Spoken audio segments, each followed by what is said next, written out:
Hello, everyone. Thank you so much for tuning in. It's Francesco Miliotto here, and welcome to Beyond the Production. It's our series at Opera San Antonio where we literally take you beyond the production and introduce you and sort of try to shed a light on every aspect of making opera. And today I am going to be by myself, flying solo without my partner in crime, Lauren Meeker, who sends us her best. But today I've got a wonderful guest for us. He is an excellent stage director. He's been a friend for a very long time. We worked together at Opera Santa Barbara, and currently he is the director of opera and musical theater at the San Francisco Conservatory of Music. So if you could please welcome Mr. Jose Maria Condemi. Ciao, Jose. How are you?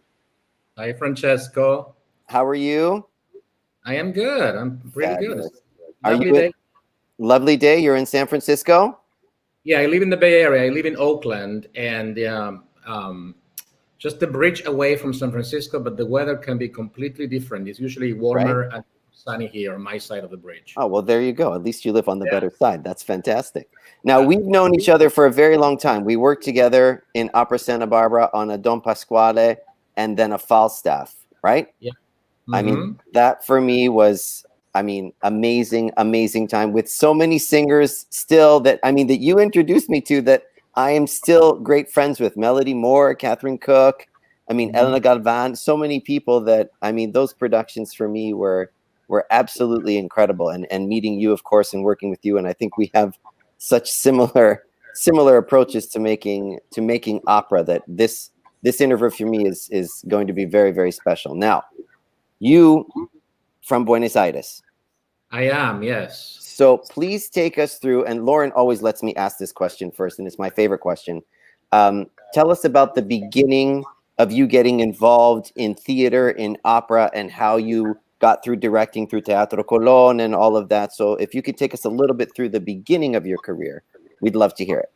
Yeah, well, opera is sort of my second career because I grew up in an Italian family. My grandparents were Italian. They came on a boat. Yeah, just like yours.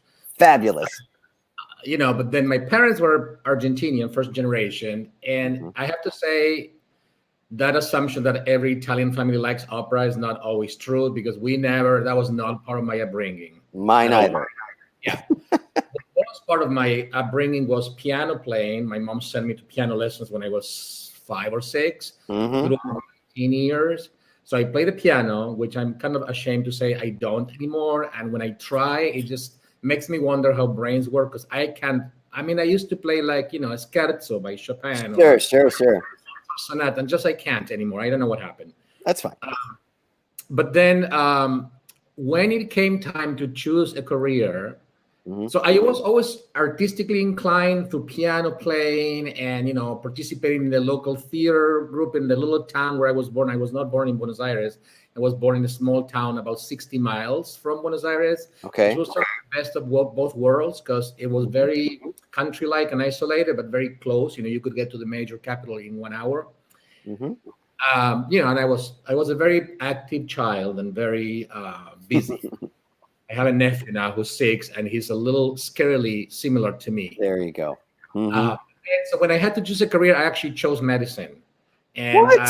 I know, because, again, Spanish, Italian family in a sort of Hispanic, Latino, or whatever it is that we are in Argentina culture, you have to be a lawyer or a doctor. So I went to school, which I actually loved and still do love science. But I did that for about 3.5 years. Wow. A little bit different. You start when I was 17 when I started medical school, but then I quit. And then around that same time, I discovered opera. And I mean discover because I literally something just clicked in my mind by listening to Carmen by Bizet and specifically final duet. It just became an obsession. The whole final scene. Well, it was the final scene that got me. And you know how that final duet works? Yes, of course. Yeah. Even if you know nothing about opera or French or Carmen.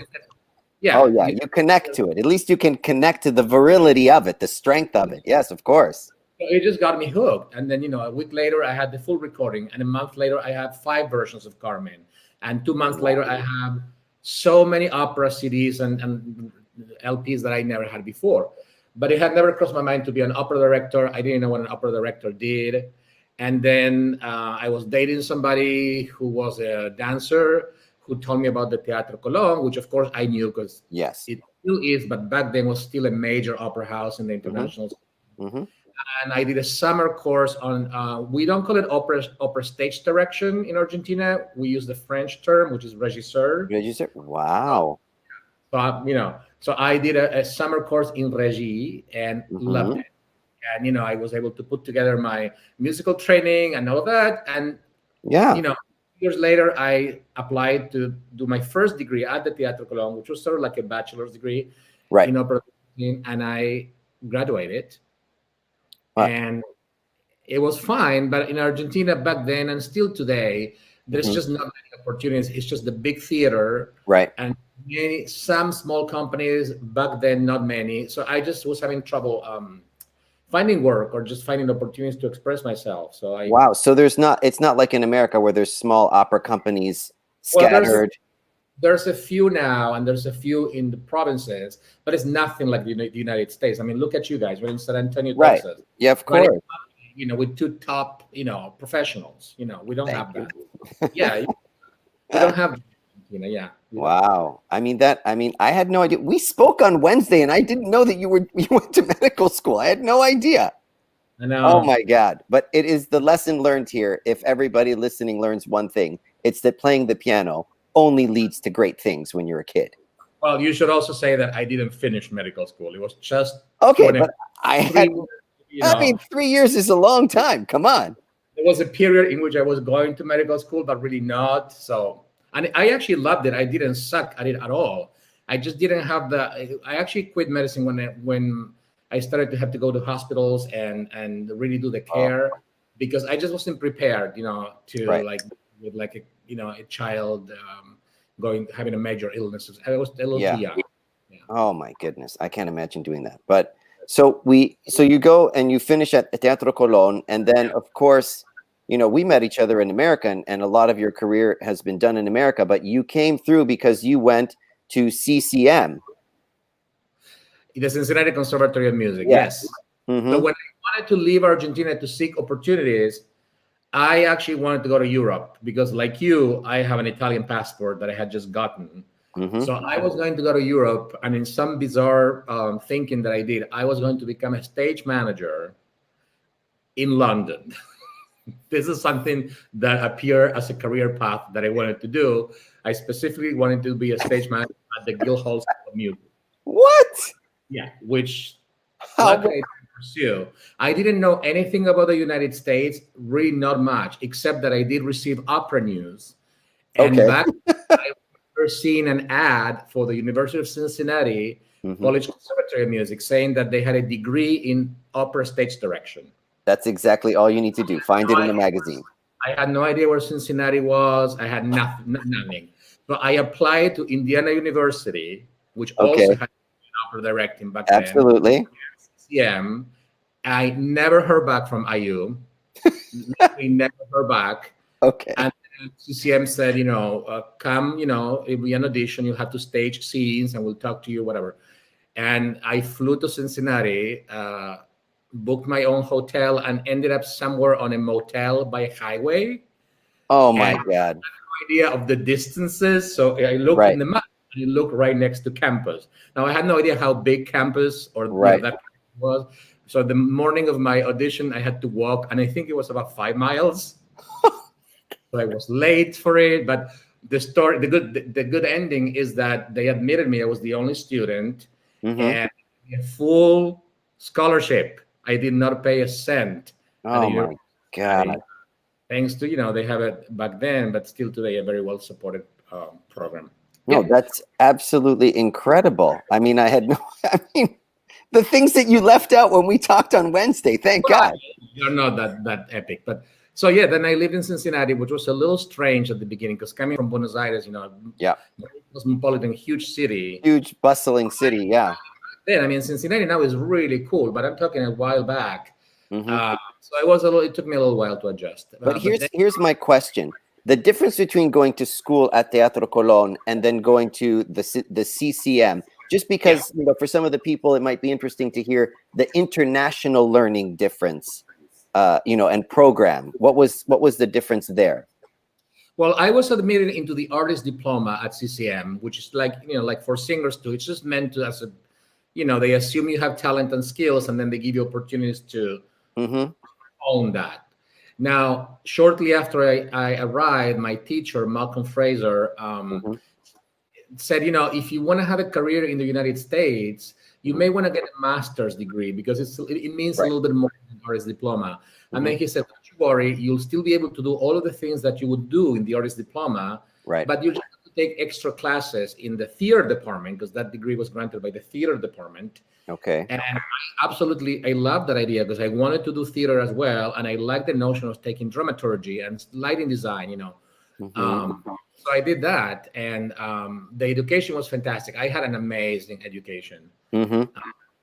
Because my teacher, Malcolm Fraser, who was British, and he was the founder of the Buxton Festival many years ago, and it's just an amazing guy. He passed away a few years ago. He was amazing. He just he gave me enough structure to be able to learn how to direct, but on the understanding that something like opera directing, or any directing for that matter, it's really about trial and error. Exactly. And having the opportunity to just like conducting, right? In a way, after a while, you develop some techniques and tricks and things work, but to get there, you gotta try things out and fail. And I failed miserably at CCM. My very first production was Il Pastor Fido, a pasticcio by Handel. Okay. No one, I just saw your reaction. No idea. Yeah, nobody knows, because it's horrible. It's terrible. It's a mix of areas that don't really belong with one another put into a story. So what I learned doing that is that sometimes you just gotta go with the material and just go with the grain of it. What I try to do in my unwise wisdom, just to try to fix it and make it into something really meaningful, and I should just gone with it. Yeah. But Malcolm and the CCM allowed me to really, they have amazing facilities, and I would just get amazing singers, many of which had huge career. I mean, I went to school with Anna Christie and David Moore. I love Anna Christie. Yes.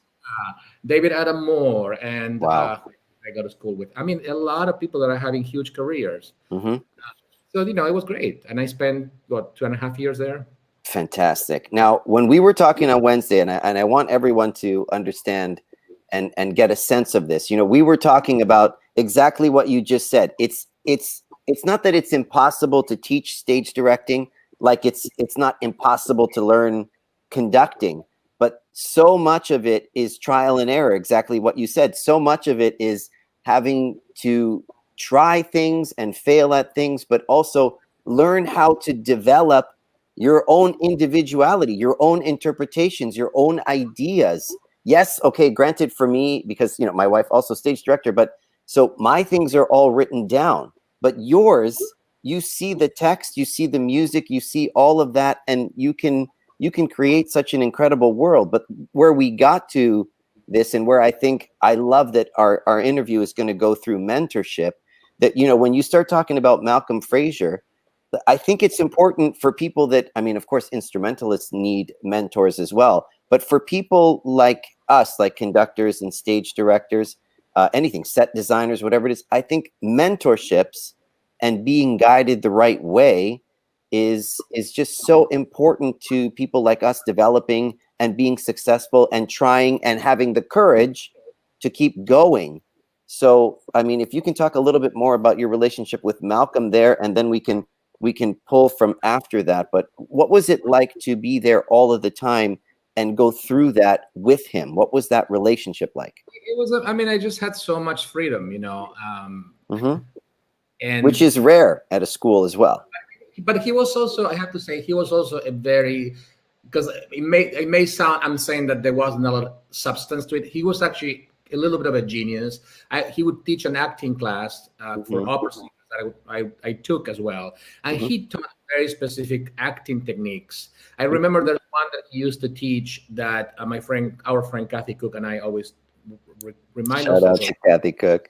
Yeah, which is about gestures in opera, and this whole thing that, I'm sure you've gotten the same question, you know, from singers. Oh, you know, they audition for you and they are like, they look like they're paralyzed. And then you say, well, why is your body so, oh, you know, because I did a gesture one day and somebody told me somebody told me not to do it. I'm like, okay, that is really so frustrating discussion, because the real question is that what's behind the gesture exactly. is the gesture embodied. And I always give the example, you know, if you look at Callas, the things that she did acting wise were in the wrong hands could be laughable. Like she has a gesture that she does. If you look at the, I think it's the Paris concert, you know, whatever, she just puts her hand like that over her. Right. No. Now, in anybody theory, else. But in her hands, it makes perfect sense because she embodies that with such commitment. So what Malcolm taught was about, you know, how he taught a technique that was about how big you have to go, but then how much you can pull a gesture back that it still reads, but that it feels natural and believable. Wow. And if you pull it back even more when it loses its power. Right. I think it was called ping. I remember him like going ping. Okay. Then he would scale it back until it still meant something with full value, but not so much that it was over the top and not so little that it didn't have an impact. So he was a very technical person too. So, you know, that combination was great. And I loved it. And over the years, how many productions did you, and like, what were you involved in when you were in school at CCM? Was it like one big production a year and then scenes, or what was it that you did? I did El Pastor Fido, I did Mamel de Tiresias, I did a whole scenes program about math scenes. Then I did a play in the theater department about the Romanian Revolution. It's called Mad Forest. I did a lot of stuff. You know, we also had a summer program in Italy, in Lucca. Yes, yes. On my first year, they put me in charge of the studio portion of that. So I was directing for the students at the Lucca program, you know. But then I did Merla halfway. Oh, that's right. I was going to get to that after that. So I know that you got the NEA grant also, but everyone should also know that you were a Fulbright recipient as well. And then you went from CCM, as you just explained now. Halfway through that, you also ended up getting into Maryland. Oh yeah, who forgets they were? No, I forgot, because the Fulbright grant that I got from Argentina, I got that from Argentina. Argentina. Yeah, it was a binational program, but it was grant. I mean, it was the U.S. The Fulbright program. Yes, of course. But it was the office in Argentina. Yeah, so I got that my second year at school, and it was great because it paid for my expenses. I mean, how amazing, how lucky of me to go to an amazing school where I didn't pay a cent and then have a grant that paid for my everything. I mean, you're living zero debt. I mean, that is. I'm so lucky. Unbelievable. And then, so halfway through CCM, how is it that halfway through a program, you end up into another program all the way on the West Coast? Because at the end of, I think it was towards the, how was this? Let me think about it. I had classes to take for the master's portion of my degree that were all right. The classes. So I knew that the directing portion was ending, so I needed to look for opportunities. Again, Opera News. I saw the ad for the Murrah program. Come on. No, Opera News. Yeah. Opera News is like, thank God for Opera News. It's got your whole career inspiration in there. Then I applied for Merla. And I remember that, so they invited me for an audition, which was also, I didn't have to stage anything, but I had to present, I think it were 5 scenes with like, you know, full concept and things like that. And they, the person that was organizing the auditions, who was still working for Merla until not long ago, actually, said, you know, Jose Maria, you're going to audition in New York, and you're going to be like number, whatever, 35 or something like that. And I'm like, oh my God, it's me against 35 people. And I was so sure I was never going to get it that I did my audition. It went well. And then a few days later, there's a message in my phone, and I didn't even cross my mind to like check it. So I was like, oh, this is from a number later. No, there was another message from that number. And they was like, Jose Maria, we've been trying to reach you because we've selected you. So we need to know that you're going to accept this. Oh my God. But I did. So it was great. So I did Merla. Then I went back to CCM to finish my degree. Right. I came back and did Merla again for a second year. Fantastic. And that's when San Francisco Opera became my main sort of sponsor at the time. And again, talking about mentors, at that time it was Lotfi Mansouri. Mansouri, yes, exactly. The very tail end of his tenure, which he was instrumental to, because he created an Adler Fellowship for me, in collaboration with Rick Harrell, who was running the Opera Center, but it was a joint decision. And there had never been any directors in the Adler program, so I was the first one. I mean, that is amazing, and it's a different kind of mentorship and a different kind of belief in your skills also, to be able to do that. I mean, now there are many programs that have like a pianist or a conductor or but not a lot of programs had that before. They had invited coaches or whatever, but directors. I don't remember. There may have been another one. I just don't remember any program having a 2-year fellowship with an annual with a salary. A lot of things, opportunities attached to it. So that was Lotfi. But he left, and Pamela Rosenberg took over San Francisco Opera. And I have to say, she renewed it for a second year, so I also owe it to her. Fantastic. Now, for those of you listening that don't know, the Merla program and Adler program are connected to San Francisco Opera, and for this to be done and for you to be the first director, usually it's just singers. It's like an ensemble of singers, and they do and coaches and all of that, of course. So basically on the musical side. But for you, I mean, this opportunity must have been incredible. What was it like when you came in the Adlers, and what was your responsibility with all of them? Because I want this to lead to the tour that we were talking about on Wednesday as well. But I mean, for people to understand, like, you can imagine, of course, singers get coaching, singers have to do concerts, they do donor events, they sing, they cover things, they sing big roles or small roles. We can imagine easily what a singer in a program like this would do, and a pianist, obviously. But what is the responsibilities of a director and a first-time director in a program? What does that look like for you? Yeah, so we sort of have to create it because it didn't exist. So I remember, like, when the opera, so let's say it was like, February through December, right? San Francisco Opera doesn't perform in the winter, so the season is basically June through November, or back then there was a little small season in January. But, the first part of the year, I had to come up with things to do. So, like, I went to assist Lotfi in a production of Turandot at Washington National Opera. Then I came back and I put together an educational program that we tour in schools, and we did improvised opera. And I mean, like, improvised on the spot. Like, the kids would tell us what the story was right before we performed them. I mean, it was amazing. When the summer season started, I would assist again. That was, very lovely of the company to also do that, because there was also not a precedent of apprentice director, like, or a fellow, to work in the main stage, so both the company and the union allowed that back then. So, I would be working, I assisted on a production of Falstaff by Jean-Pierre Ponel, even though, of course, he had passed by then, but it was still production, which is an amazing, clever production of Falstaff with Anna Netrebko as Nanetta. What? Yeah, so I was the assistant for that, And then they gave me more directing opportunities. I directed for the Merla program, so I went from being a participant to being a director the next year. And I did Suor Angelica outdoors at the Stern Grove Festival. Then I did a bunch of things. I did, like, many productions for Merla.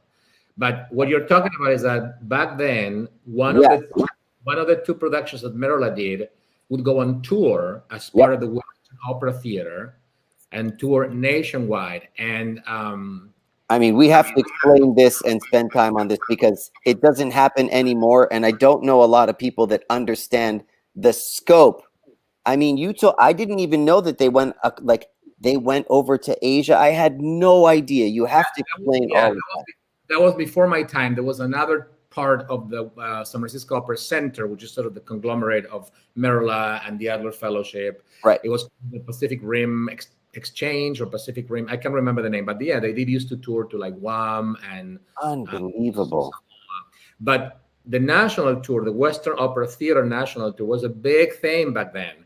because there was no there were not that many opera companies in small places, but so the San Francisco Opera going to a tiny town in Idaho or in Indiana and bring these amazing singers, young artists.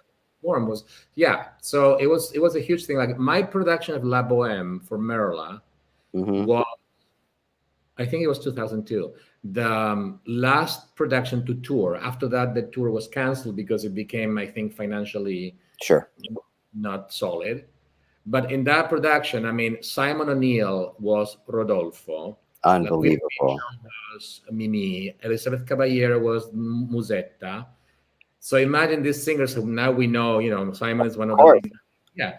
They would go on tour in a bus all around the country. It was a bus and truck tour.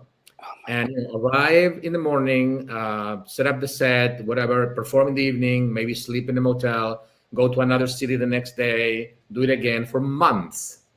Unbelievable. And it was always with piano. It was never with orchestra, correct? No, they had an orchestra. They had an orchestra. I mean, it's easy to say, sure, they had an orchestra, but they toured with an orchestra. And we did Bohème with chorus, which meant we had 3 casts, and whomever was not singing a leading role one day would be singing in the chorus the next day. It was amazing. I can't to say there is nothing like that in the United States now, I don't think. Or, where would you be touring with an orchestra, the sets, everybody on a bus? I mean, okay, it's not a chorus of 90 people, 60 people, but to have all of those people there and give a real, that's a real experience of Bohème, however many times a week for months on end. I mean, that is an incredible accomplishment, but it's an incredible task. Well, because New York City Opera had a touring branch, and I think they ended around that time, but I think they performed in bigger theaters, and their productions were, similar to what you would see at the New York City Opera stage. Our production, we would perform in, I remember they went to Indiana University, and that stage is huge. Beautiful. Yeah, huge. It's the Met. Yeah. They would come to the Napa Valley Opera House here up in the wine country, which is not much bigger than the size of my living room here. Wow. And and I didn't go on tour, but they would call me and say, okay, so we just got in and the stage is tiny, so what do we do? What do we do? What do you think as a director they need to be able to do? And I think I told you, I would say, okay, Act 1, you have to have the stove. You cannot do Act 1 of Bohème without the stove. There you go. And hand props. There you go. Act 2, you got to have some cafe chairs. All you need. And Act 3, you need a bed. You can do anything in Act 3, but if you don't have a bed, you got to have for all the whole ending. Yeah. You do performances, one day with the full set, and then the next day with just 3 elements because there was no room for anything else. And it was an amazing tour for the singers because they were extremely talented. They had been picked from applicants all over the world, and they were the best of the young talent back then. But then they had to learn how to get along with one another because they were in a bus for months. Oh my God. In confined spaces and dealing with, being in the chorus the next day or whatever. So it was an amazing opportunity for them to learn some people skills that are exactly. But I mean, for me, even just as the conductor, imagining that, you might not even have room for the whole orchestra, or the orchestra would have to be on the side or to a different side all the time. If you weren't, it doesn't sound like they even had a pit every single time they went to these places. Yeah, I remember the conductors. I can't remember who did what, but Ari Pelto went on tour. Ari Pelto. I think Stephen Oswood went on tour too. I think he did. So, and Mark Morash, if you ever see them, ask them how they handled that, because that must have been difficult too. But I mean, and also just to think, as a director, of course, there's many changes that they do in every performance. But your Bohème on that tour must have been heard by tens of thousands of people. Was it focused for young? Was it not touring for the young? It was just a show for the town, correct? It was for everybody. These towns, they had gotten used to the tour coming every year, that they had their own built-in audience. I mean, they would sell out. Unbelievable. I'm talking a lot of different cities, I mean, this is, it's an incredible endeavor. And I hope at some point, somewhere, some company is able to do this again, because just the sheer outreach of it, I think, is just so important, and what that must have done for those towns, like waiting for it every year. But also imagine, like before me, if you not that long before, but I think Dolores Sajik and Pat Rosette went on these tours. So imagine, I mean, these are singers who had those voices back then already. They would. So I am sure there was a chance where I can't remember if it was Butterfly or whatever, that somebody saw Dolores Sajik through the Western Opera Theater in a tiny town in Unbelievable. And hopefully now they still realize how lucky they were back then. Yeah. But going through mentors, and I love that we're talking about all of the shifts in career from now moving from Lotfi Mansouri and Adler and all of that. Of course, we all know you as a director of the highest quality all over the United States with productions everywhere. But I know that we were talking about my home base here, Lyric Opera, and Bill Mason as also being, Sir Andrew Davis and Bill Mason, two people that I know. And of course, Sir Andrew, I've worked with for all my years at Lyric. Can we talk a little bit more now about getting out of the Adler things and into the professional, bigger productions of HGO and Lyric and all of that? So because all of us directors, and I think Lauren too, and many others, we have sort of a home company. Right. And some was that for me, but that can have its drawbacks too, is that then you just get identified with the director that works in a company. Sure. So there were other people in my career that I also consider mentors who were instrumental in helping me break through to other companies. And they were I know who they are. One of them was Spade Jenkins at Seattle Opera. Seattle Opera, yeah. I was assisting, and he saw something in me just as I was assisting directing, and said, you know what, why don't you direct Così fan tutte next year with the young artists? And then he saw that and went, you know what, let's do La Bohème next year. And then that led to a new production of Orfeo de Euridice and many things that I did in Seattle. Chicago Lyric was the same. I went to Chicago Lyric to remount San Francisco Opera's production of Così fan tutte that I had assisted on. Right. It was a John Knox production, beautiful one. Mm-hmm. Lovely Erin Wall as Fiordiligi. Oh, God rest herself. Rest in peace, yeah. I think Bill Mason and Andrew Davis saw me work and know that I don't just direct traffic, but that I know languages, that I know how to tell a story musically. And that led to directing something the following year, and then directing Tristan und Isolde with Debbie Voigt, and then a new production of Hernani, which they gave me, which unfortunately was supposed to have played at San Francisco Opera this summer. This year, right? Yeah. Had to be canceled, of course. So, those are mentors that I had, in other companies. And, Evans Miragias at Cincinnati Opera is another one. Yeah. So those are people that are so important, right, as directors. And of course, I'm very aware of that, and I try to do the same thing for younger people. Mm-hmm. Now, let me ask, just because I know it'd be interesting for a lot of the people watching that might not know what that is. Can you talk a little bit about the transition from assisting, like even just going through the responsibilities of what you do? Because as an assistant, we do the same thing as a conductor, and as an assistant, you come in, you follow what is happening, especially if you're doing a remount of a production. But can you talk about that increase in elements of responsibility and creativity? Let's just use Seattle as an example, from assisting the young artists to assisting and then to directing. Well, assisting directing means a lot of things, and it changes to whom you're assisting. Thank you. Yeah. I'm not allowed to say that, but thank you. We are there to assist the director, but what does that mean? Well, in my experience, and I can assure you that every the assistant director's experience is probably similar. Yeah. Sometimes you're assisting a director who has it down so well, you're basically just helping organize things and do schedules and things like that. Sometimes the directors have no idea how to direct, and I'm not exaggerating, either because they've never done it before, because they come from the theater, or because they just feel like a fish out of water in opera. It's a very different animal. There's a very well-known theater director that does opera, who I had the pleasure of assisting on his first opera. He had no idea how to handle a chorus, for example. It's just the notion between 90 people. It wasn't Aida, but let's say it was like Triumphal Scene. They just don't know. Then we become a little bit of like a mini director, and in other cases, they don't show up.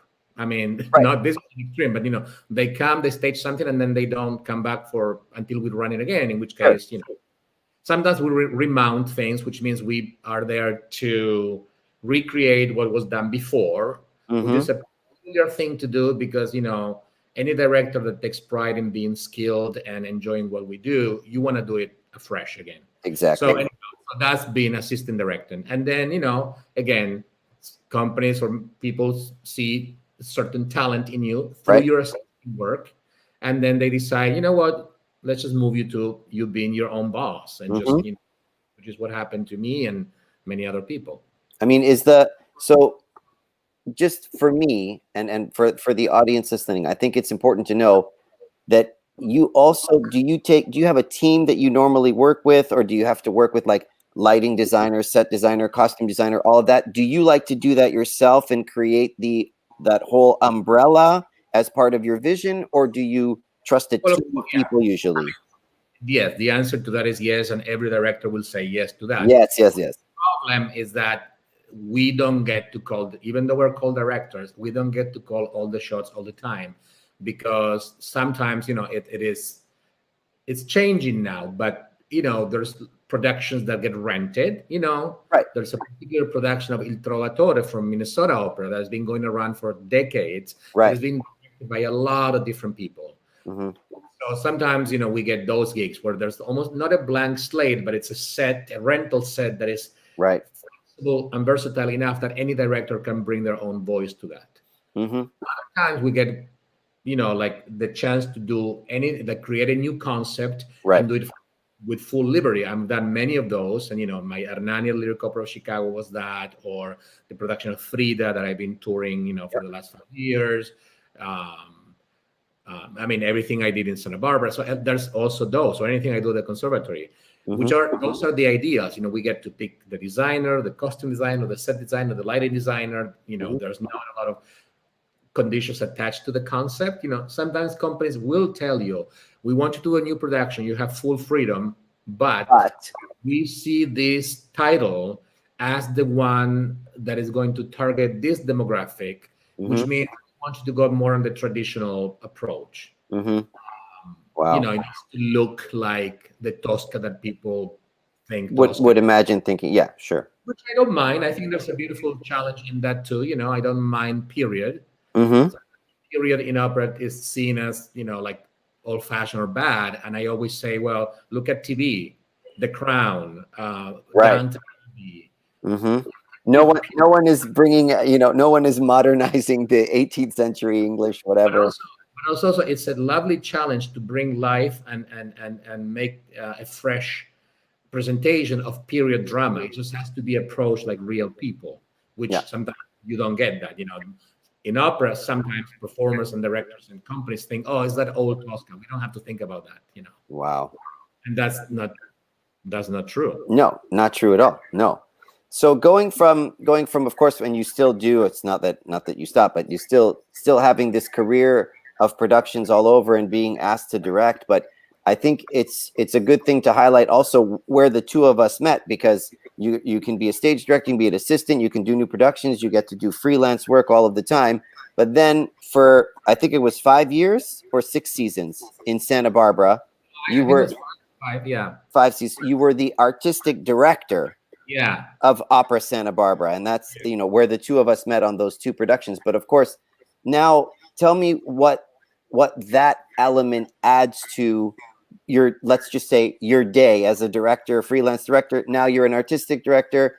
What does that add to that? And also what does that add in creativity, opportunity, and things like that? And it's a very good chunk of time. 5 years is enough to make a great difference.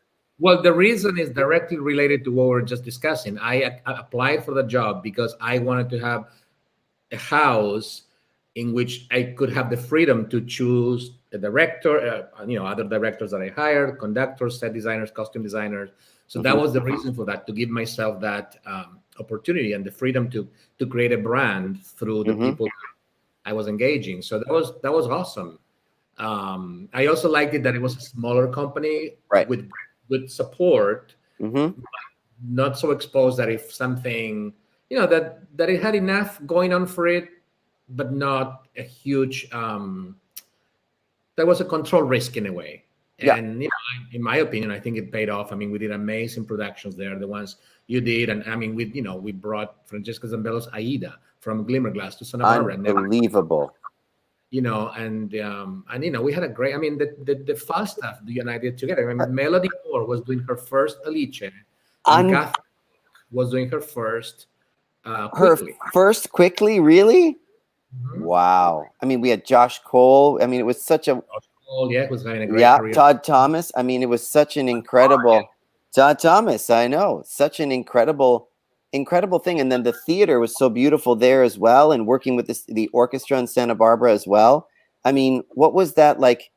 I don't remember. How many productions did you do? Did you do a season, and what was that like? We did 3. Okay. 3 full productions a year. Yeah. And then was the Young Artist Program, was that already there? And how did you affect that going through the years? No, they have a more established Young Artist Program now. We didn't back then, and the reason was not lack of willingness. It's just housing was so hard to find, Right. So expensive, and Santa Barbara is very expensive. So the housing that we had was just enough for the artists, just to have 4 people year round. When I was there, would have been hard to accomplish. But I'm glad to see that they do have now an artist program. Yeah, absolutely. I mean, I think that is a super important thing. And I remember having some of our covers and young artists there and working with all of them, Elena Gavan, like so many people that I still stay in touch with and coach. And we had Tatiana Vasilieva also, that was the pianist. I mean, absolutely incredible work that we did there. Now, I know we were talking on Wednesday, we went through all of the career and everything, but of course, now you are the director of opera and musical theater at the San Francisco Conservatory of Music. And I mean, I think the important thing here is that I like that the circle is kind of coming all around, from you having mentors and being in such important and influential places in your career when you were learning, that now you have this incredible opportunity. And I know that, of course, we all know you as an incredible director,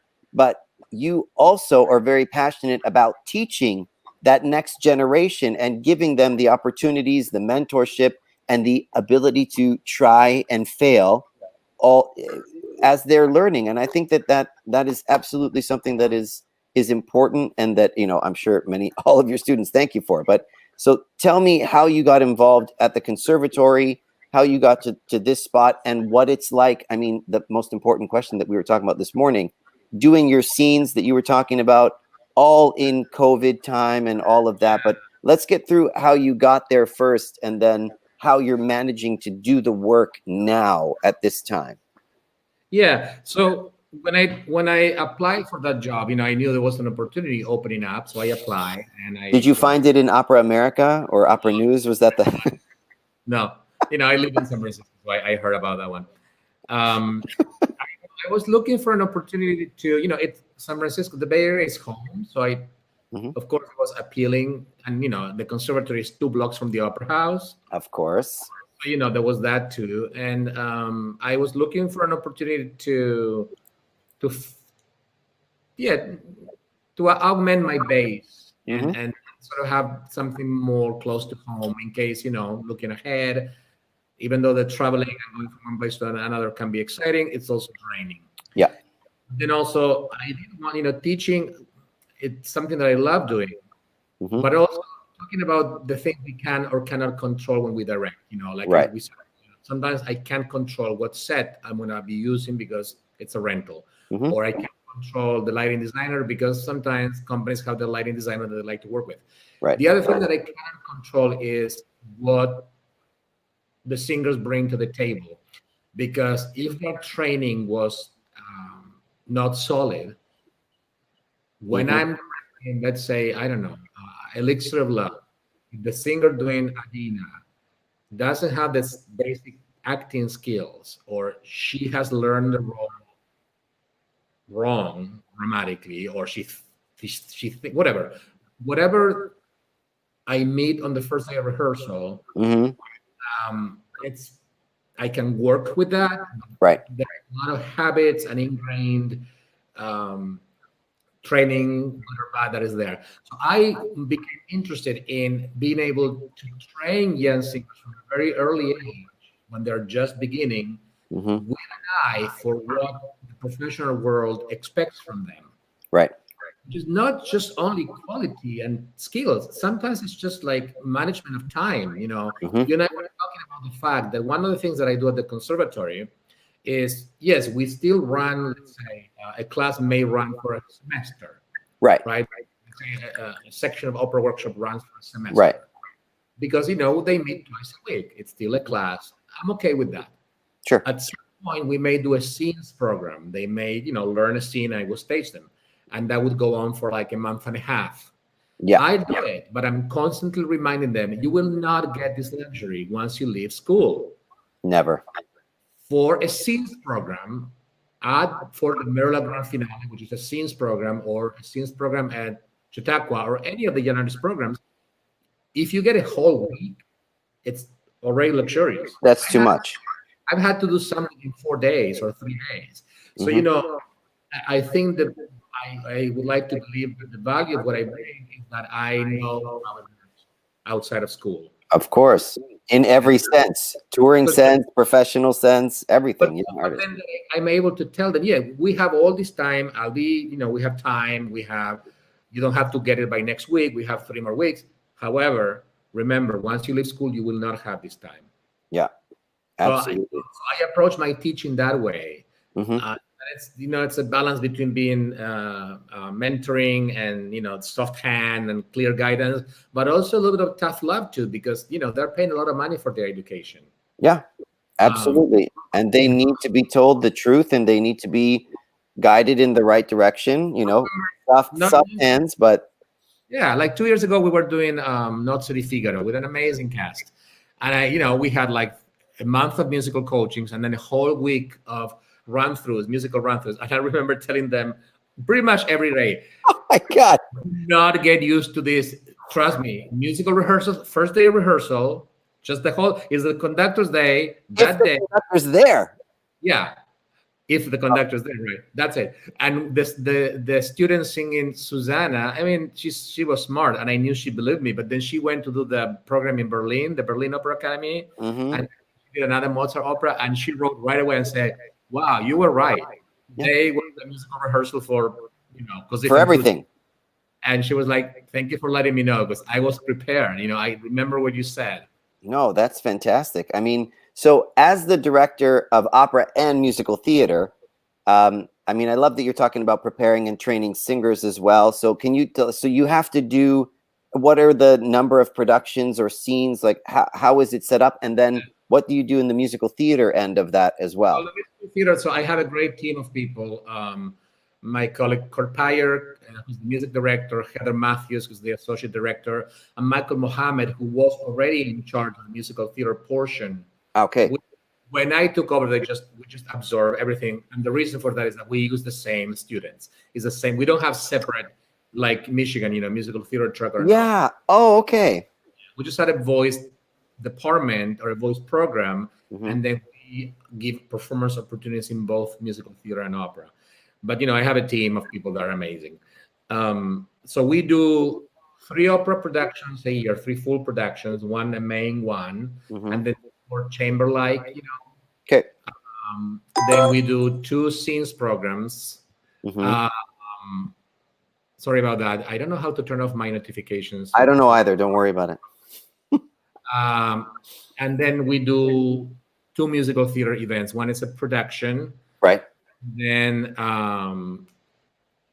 the other one is more like a cabaret or black box musical theater. Right. No, that's fantastic. Is there... Last year we did Fledermaus. We did a new piece by one of SFCM, not a new piece, but a piece by an SFCM composer, David Conti. Firebird Motel, yeah. And we did the prologue to Ariadne of Naxos and the Impresario. We've also done, Glory Denied. We've done we do a lot of Britain, Elixir of Love. We did Don Giovanni. It's unbelievable. Now, Yeah. now, do you have also? I mean, I know that Edwin Outwater is also Oh yeah. working at the Conservatory Chorus. So my question is, I know we're talking about teaching singers, and are there directing students that you get to mentor as well? Is there a directing program there yet, or no? We do the directing track, but interesting you asked that. We have a couple of students who have expressed interest in directing. So when they do, we allow them to either assist me, or we have a student called Sergi, who is Hmm. graduate of the voice department, who is now helping us and directing some scenes for us. And we have another student, Sarah Young, who left and went to the New York School of Drama in New York, and now has been having a great success in both theater and movies. And Wow, yeah, she was just a soprano that studied with us and then assisted me and went to New York and is having great success now. that's incredible. I mean, so we were talking this morning. I didn't ask you before, but this morning you were talking about all of the different rules of what you need to do to get the scenes program that you were working on just now. Can you talk to us a little bit about what it took? I mean, I was very interested about the pre-record, like all of those things. So what is San Francisco Conservatory of Music doing to navigate these times with the Californian rules? What do you have to do to get stuff done? Well, I wish I could say there's Californian rules, but there is like where I am right now, which is Oakland. Mm-hmm. We are in everything is closed now here. Okay. Restrictive. I just crossed the bridge to San Francisco, and it's a little bit less restrictive. Like gyms are open at 10% capacity. So No. the rules change drastically from county to county. But San Francisco does have a very strict. Mm-hmm. So basically, the conservatory can only do what the city allows, which is Exactly. the singers cannot sing unless they are by themselves in a room. Thankfully, Okay. we have amazing technology called the Dante system. I don't know if Mm-hmm. you've heard about it, Mm-hmm. which allows for no latency transmission from one room to the other. So what's happening now, which is the voice teachers love it, a singer can be in one room by himself or by themselves without a mask, and a Mm-hmm. teacher in another room, but there's no delay between the sound of the two, which is Fabulous. amazing. But for what we do, they need to wear a mask. They cannot sing, and they still have to distance, of course. So we're doing a sales program now where we have pre-recorded their voices onto a piano track through the Dante system rooms, Mm-hmm. and then we perform them live, and we will stream that, and they will act Mm-hmm. over their own singing, so it'll be organic in that regard. And Mm-hmm. we've been doing recording, so when we change dramatic interpretation, or the more we get into the staging that we've been doing, then we re-record the track so that the musical track and the voice track matches that. Mm-hmm. So they're going to be doing a scenes program with masks, not singing and acting over there. Wow. But hopefully that will change very soon. Yeah, I hope that changes. Yeah, I hope that changes as soon as possible. But is there, so are lessons and everything that happens in the school, are all of those things still going on as well? Any like coachings and all of like the working together? Yeah, all of it is going on. Most of the academic classes are online. Private instruction can be in person through the Dante system. Through the system? Okay, so they're there. Okay. For a string instrument, but voice and wind instruments, we have the most restrictive. Apparently, we're considered super spreaders. So, wow, super spreaders. Well, at least we're super something. Unbelievable. But so before I mean, it's already been an hour almost. I can't even believe it. It's so many things on our list that we still wanted to chat about. You know about the Opus 3 news, right? That we have purchased. Yeah. I read about it as well. We might as well wrap up discussing this incredible thing that happened. It's funny because there's a pandemic and there's a lot of things we cannot do, but at the same time the conservatory is going through a major renaissance. We have a brand new building right across from the San Francisco Symphony. It's called the Bow Center, which is a combination housing, performance spaces, studios. Fantastic building. Wow. Brand new that just opened. And then we have the conservatory just purchased Opus 3 artists, and there's a whole array of collaborations and synergetic artistic plans that include, of course, all of the amazing artists on the Opus 3 roster, yep, collaborating with our students, and also and new programs that will train art administrators. It's just very, very exciting in that regard. I mean, it's absolutely, I mean, it's an unprecedented, unique opportunity. And I can't imagine, I mean, it seems to be that it would be positive on every side, Opus 3, but mostly a lot for the students as well, and for the school. I mean, it's the president, David Stoll, the president of the conservatory, it's a go-getter, and he makes these things happen. He talks about a building, and then 3 years later, this amazing, 12-story building with the amazing rooftop, performance space overlooking the city hall. I mean, it's pretty incredible. Unbelievable. Well, I mean, the next time that we do an interview, we'll be able to talk only about the collaboration of Opus 3 and the conservatory. But I don't want to take all of your afternoon. I thank you so much for being with us today. And I appreciate you. And I'm so glad to have known you we've known each other for 10 years almost now. I know. Thank you so much. Unbelievable. But so much fun. Of course. And thank you so much for talking to us. And for everybody, we'll be back in a couple of weeks. And next week, we've got the impresario that's happening with HGO and the collaboration that Lauren has directed. So keep an ear out for all of that. But Jose, again, thank you so much. I will talk to you soon. And I really appreciate your time. Thank you. Thank you to you and Lauren. Thank you. Ciao, ciao.